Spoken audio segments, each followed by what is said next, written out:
สบายดีมาได้กินข้าวเด้อกับตำหมักแตงกับไส้กรอก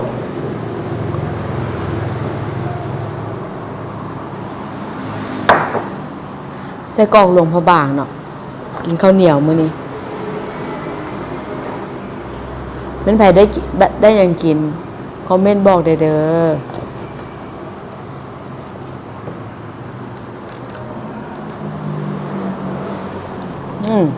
จำจังก็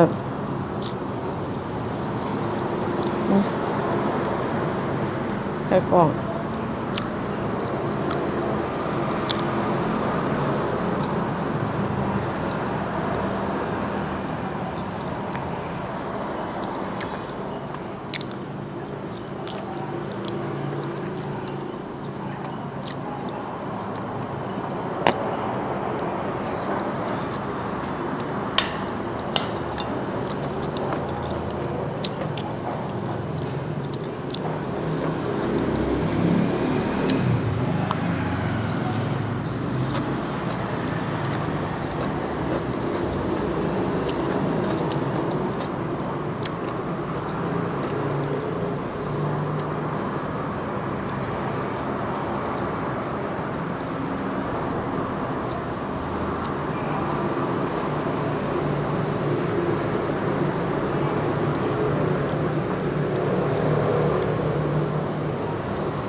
ข้าวเหนียวร้อน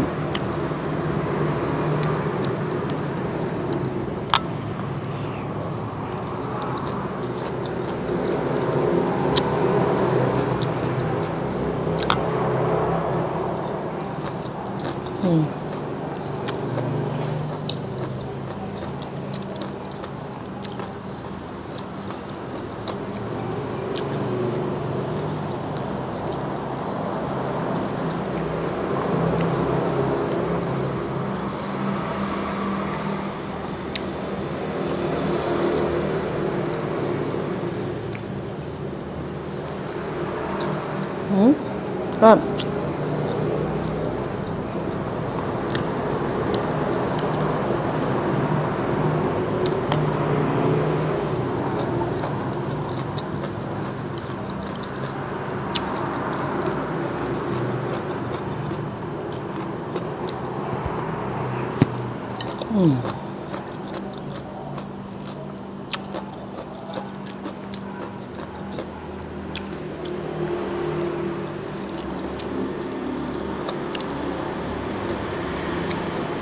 ไส้กรอก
เป็นยาว